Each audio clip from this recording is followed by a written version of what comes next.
अस्सलाम वालेकुम, मैं हूँ अकीदत ज़हरा और आप देख रहे हैं फूडीज़ विद अकीदत। आज आपके साथ बहुत मज़ेदार सी रेसिपी शेयर करने जा रही हूँ जो कि कचनार और कीमा की है। इससे मज़ेदार रेसिपी कोई हो ही नहीं सकती।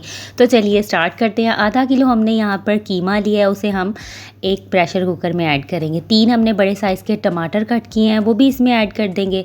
2 हमने ग्रीन चिली ली हैं, वो कट करके इसमें ऐड करेंगे।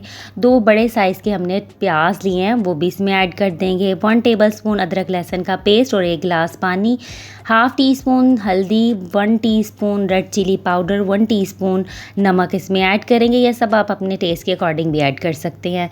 अब इसे एक बार अच्छे से मिक्स कर देंगे, उसके बाद इसे कवर कर देंगे और सिर्फ 10 मिनट के लिए इसे हम प्रेशर देंगे।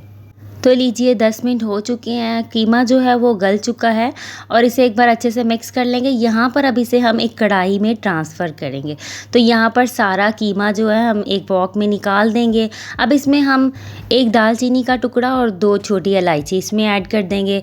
एक बार अच्छे से मिक्स करेंगे और अब इस पानी को ना अच्छे से ड्राई कर लेंगे। तो यहाँ पर पानी हमने अच्छे से ड्राई कर लिया। अब इसमें हम ऑयल ऐड करेंगे, आधा कप इसमें हम ऑयल ऐड कर देंगे।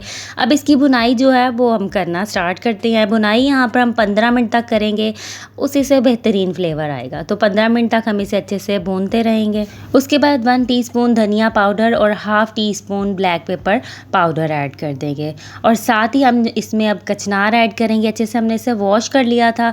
हाफ़ केजी हमने कचनार ली है, उसको हम इसमें ऐड कर देंगे। इन सभी को हम एक बार अच्छे से मिक्स करेंगे। अब यहाँ पर 10 से 15 मिनट तक हम कीमा और कचनार को फिर से अच्छे से भून लेंगे। याद रहे कि इन दोनों की भुनाई भी ज़रूरी है, खाली कीमे की भुनाई नहीं करेंगे, कचनार की भी करना ज़रूरी है। इसको थोड़ा सा भूनने के बाद इसमें 4 टेबलस्पून हम योगर्ट ऐड कर देंगे और इसे एक बार हम अच्छे से मिक्स कर देंगे। अच्छे से मिक्स करने के बाद इसे हम कवर करेंगे और इसको अब हम आधे घंटे के लिए बिल्कुल लो फ्लेम पर कवर कर देंगे। इससे कचनार जो है वो बहुत ही अंदर से सॉफ्ट भी हो जाएगी और आपको इसमें पानी ऐड करने की ज़रूरत नहीं रहेगी, क्योंकि दही का अपना ही पानी इसमें से रिलीज़ होगा तो उसमें ही रेडी हो जाएंगे। तो बस अब इसे हम मिक्स करके कवर कर देंगे और इसे हम आधे घंटे के लिए बिल्कुल लो फ्लेम पर रेडी करेंगे। तो लीजिए यहाँ पर आधा घंटा हो चुका है, कचनार कीमा मज़ेदार रेडी हो चुका है। इसमें हमने बिल्कुल भी पानी ऐड नहीं किया, ज़बरदस्ती ये रेडी हो चुकी है। हाफ़ टीस्पून ज़ीरा पाउडर ऐड करेंगे और इस पर अब हम धनिया ऐड कर देंगे। एक बार अच्छे से मिक्स कर लेंगे और अब इसे हम प्लेट आउट करेंगे। इस मज़ेदार सी और आसान सी रेसिपी को ट्राई ज़रूर कीजिएगा, आप सभी को बहुत पसंद आएगी। वीडियो अच्छी लगे तो लाइक शेयर ज़रूर कीजिएगा और कहाँ से आप ये रेसिपी देख रहे हैं ये बताना मत भूलिएगा। अपनी दुआओं में याद रखिएगा।